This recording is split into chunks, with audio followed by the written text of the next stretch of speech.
BJP बर्बाद होने वाली है। समझाता हूँ कैसे। टोटल 5 ऐसे रीजन है जिन्हें अगर बीजेपी ने फिक्स नहीं किया तो या तो वो नियर फ्यूचर में डिक्लाइन कर जाएगी या फिर कम से कम उससे 2029 के इलेक्शन में पसीने तो आ ही जाएंगे जीतने में। और जो पांचवा रीजन है वो तो सबसे शॉकिंग और इंटरेस्टिंग रीजन है, क्योंकि वो बीजेपी की सबसे बड़ी ताकत भी है और वो समय आने पे बीजेपी की सबसे बड़ी कमजोरी भी बन सकता है। आइए समझते हैं एक एक करके सारे रीजंस को। पहला बड़ा रीजन है यूथ, या फिर जिससे कि हम कहें जेनजी। 1997 से 2012 के बीच पैदा हुई इस जनरेशन का इन्फ्लुएंस मॉडर्न वर्ल्ड में इतना बढ़ चुका है कि इन्होंने नेपाल और बांग्लादेश जैसे दो देशों में सत्ता को उखाड़ कर फेंक दिया। और इसी कॉन्टेक्स्ट में अगर हम बात करें इंडियन जेनजी की, तो उन्होंने अपना पहला बड़ा प्रोटेस्ट जंतर मंतर पे किया नीट पेपर लीक को लेकर, जिसमें उन्होंने 3 बड़ी डिमांड्स रखी थी। इसमें से एक डिमांड तो ऐसी थी कि जिसको देखकर लग रहा था कि ये तो कभी पूरी हो ही नहीं सकती। वो डिमांड थी एजुकेशन मिनिस्टर धर्मेंद्र प्रधान का रिजाइन।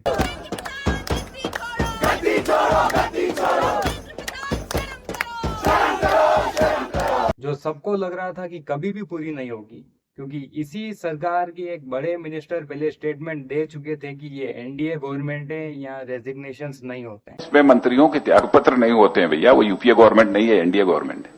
लेकिन सारे लोग गलत साबित हो गए हैं जब 36 दिनों के प्रोटेस्ट के बाद फाइनली धर्मेंद्र प्रधान को रिजाइन करना पड़ा। और उसी दौरान मूवमेंट के लीडर अभिजीत दीपके ने स्टेटमेंट दिया था कि झुकती है दुनिया, झुकाने वाला चाहिए। और जो लोग पिछले 36 दिनों से हमें बोल रहे थे इस्तीफे नहीं होते इस सरकार में, झुकती है दुनिया।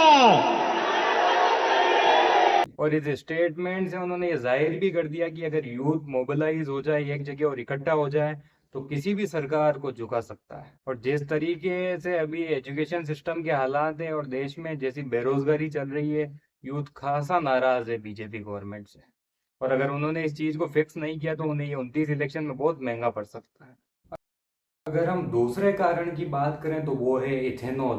गडकरी के इथेनॉल ने ना सिर्फ लोगों की गाड़ियां खराब की है, बल्कि उनकी रोजमर्रा में काम आने वाली चीजों के दाम भी बढ़वा दिए हैं। उन्हीं में से एक है शक्कर, जिसके दाम अब लगभग 20% बढ़कर 62 रुपए प्रति किलो हो चुके हैं। यहाँ तक कि कई जगहों पर तो ये 80 रुपए किलो तक भी पहुंच गए हैं। और इसका रीजन है जो शुगर केन पहले शक्कर बनाने में इस्तेमाल किया जाता था, अब उससे इथेनॉल बनाया जा रहा है।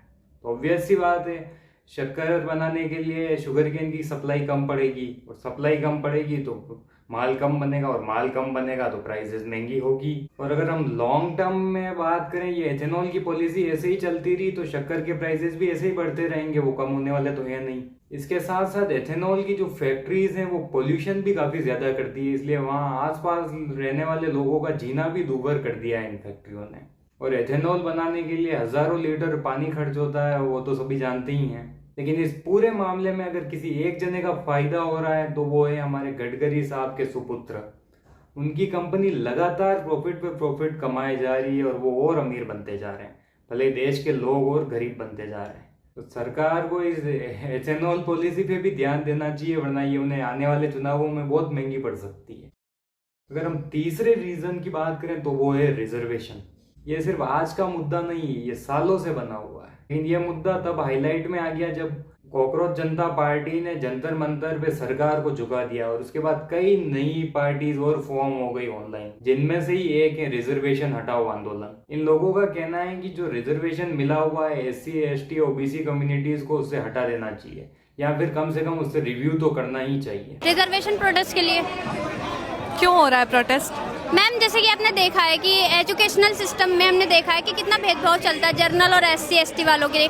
लेकिन आप सोच ही सकते हैं, अगर बीजेपी ने इस बारे में सोची भी तो उनके यहाँ से जो रिजर्व कैटेगरी का वोट है वो पूरी तरीके से निकल जाएगा।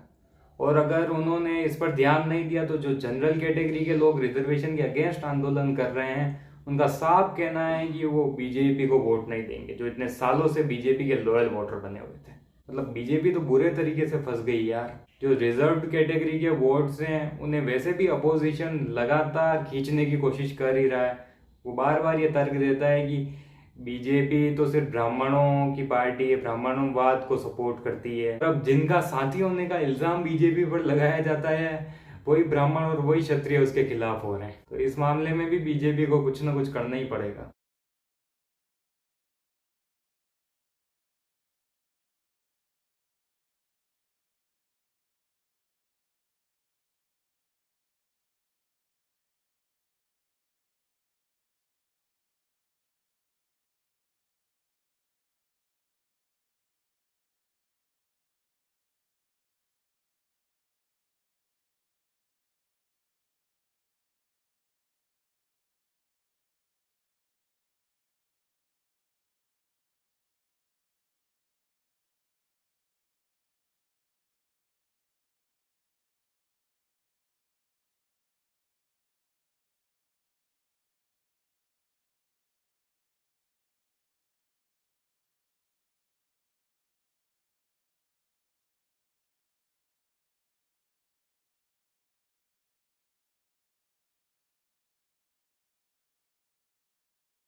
और अब हम आखिर में बात करते हैं सबसे बड़े कारण की, तो वो है नरेंद्र मोदी खुद।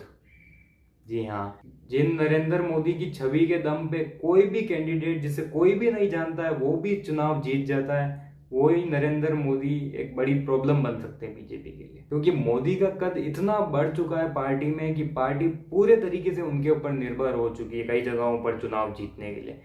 मतलब लोकल लेवल पे जो फेमस नेता थे उन्हें बिल्कुल ही साइडलाइन कर दिया गया है। और अगर यही चीज लंबे समय तक रही तो बीजेपी के लिए बहुत बड़ी दिक्कत बन सकती है। क्योंकि जब तक मोदी है तब तक तो वो चुनाव जिता देंगे, लेकिन मोदी के बाद कौन?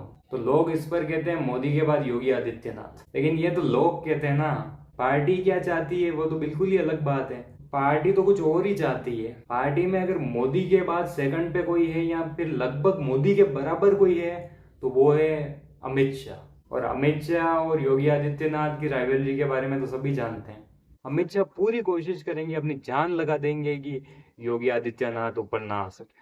और अगर योगी जैसा बड़ा नेता ऊपर नहीं आ पाया तो श्योरली बीजेपी अपना ग्राउंड लूज कर देगी। अब देखना ये है कि बीजेपी किस तरीके से इन कारणों से निपटती है और अपनी पार्टी को लंबे समय तक सत्ता में रख पाती है। धन्यवाद।